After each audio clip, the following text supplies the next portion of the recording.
କନ୍ଧମାଳ ଜିଲ୍ଲା ରାଇକିଆ ମୁଖ୍ୟ ଛକ ପରିସରଠାରେ 13 ଦଣ୍ଡର ମିଳନ ମହା ଆଡ଼ମ୍ବରରେ ପାଳିତ ହୋଇଯାଇଛି। ଏଥିରେ ମାଲେରୀ ମାହା, ଖାଲି ବେରଣା, ଶିର କାକୁଟି, ବୃବି ନାଜୁ, ଗୁଣ୍ଠି ଗିଆ, ବନେଗାଁ, ତେଜ ମାହା, ଶିଶି ବାଲି, ଗ୍ରୀନ ବାଡ଼ି, କରଣ୍ଡାଗଡ଼, ଗୁଡ଼ରୀ ଗାଁ, ସଲାଗୁଡ଼ା, ରାଇକିଆ ଦଣ୍ଡଭାଗ ନେଇଥିଲେ।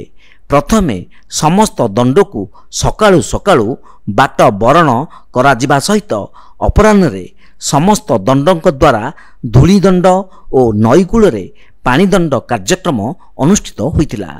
ସନ୍ଧ୍ୟା ସମୟରେ ସମସ୍ତ ଦଣ୍ଡଙ୍କ ମହାମିଳନ ଦୁର୍ଗା ମଣ୍ଡପ ସମ୍ମୁଖରେ ଅନୁଷ୍ଠିତ ହୋଇଥିବା ବେଳେ ସମସ୍ତ ଅଧିକାରୀ ମହାପାତ୍ର, ପାତା ଢୋଲିଆ, ଦଣ୍ଡୁଆଙ୍କୁ ସଭାପତି ସନ୍ତୋଷ ଲେଙ୍କା, କୋଷାଧ୍ୟକ୍ଷ ସୁରେନ୍ଦ୍ର ପଣ୍ଡାଙ୍କ ଦ୍ୱାରା ଉପଢୌକନ ପ୍ରଦାନ କରାଯାଇ ସ୍ୱାଗତ କରାଯାଇଥିଲା।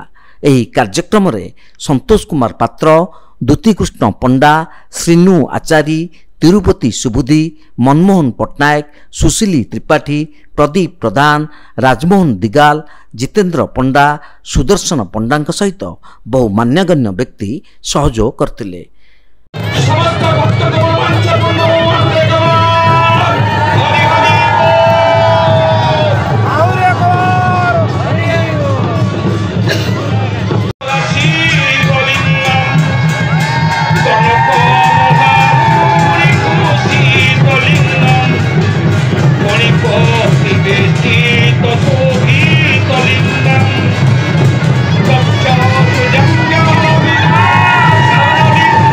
କନ୍ଧମାଳ ଜିଲ୍ଲା ରାଇକିଆରୁ ନୃସିଂହଚରଣ ଦାସଙ୍କ ରିପୋର୍ଟ, ତୀର୍ଥକ୍ଷେତ୍ର ଲାଇଭ୍।